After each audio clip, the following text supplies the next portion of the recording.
Halo teman-teman, di video ini akan membahas mengenai non-parametric test Spearman correlation.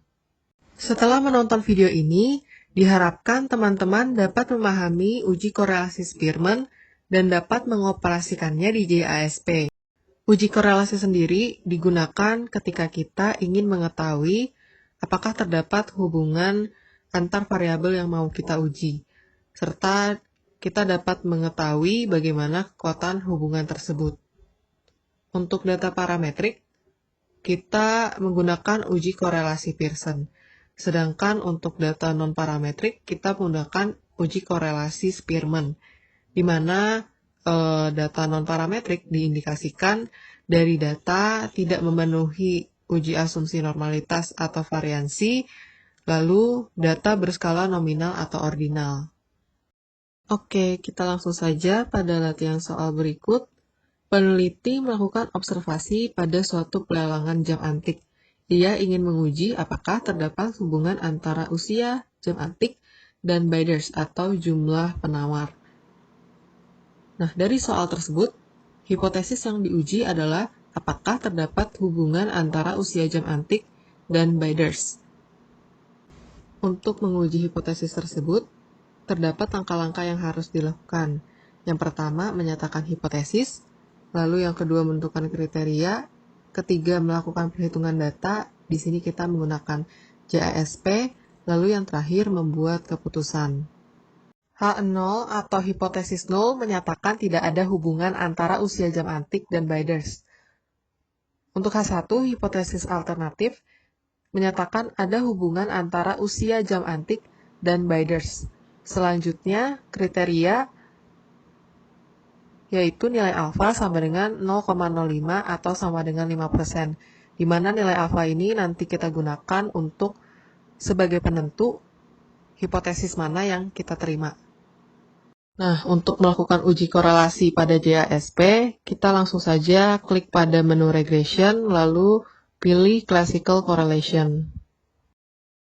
Lalu di sini kita memasukkan variabel yang mau kita uji, yaitu variabel usia dan juga bidders pada kolom variabel di sebelah kanan.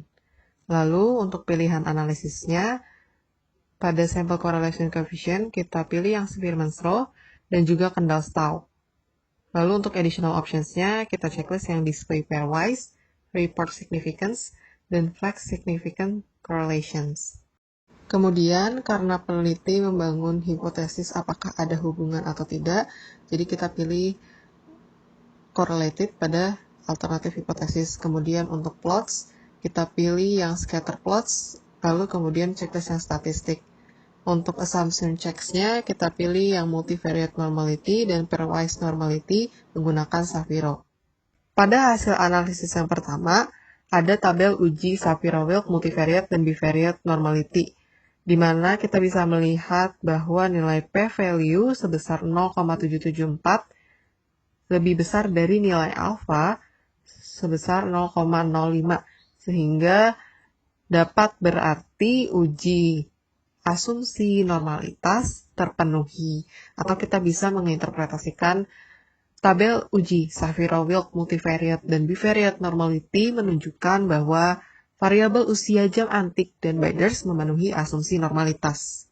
Kemudian hasil analisis selanjutnya ada tabel uji korelasi Spearman dan Kendall.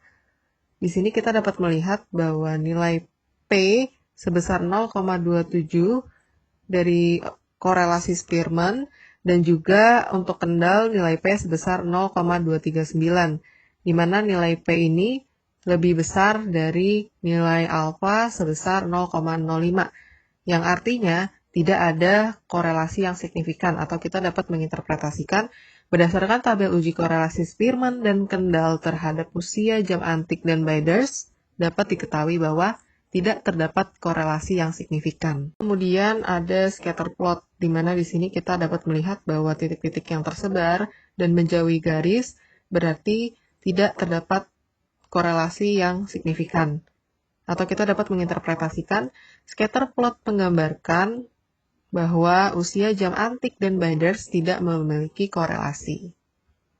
Nah, kita dapat menarik kesimpulan bahwa korelasi Spearman dan Kendall menunjukkan bahwa hipotesis alternatif H1 yang menyatakan ada hubungan antara usia jam antik dan Biders ditolak, dan hipotesis nol atau H0 yang menyatakan tidak ada hubungan antara usia jam antik dan Biders diterima. Sekian pembahasan dalam video ini. Terima kasih.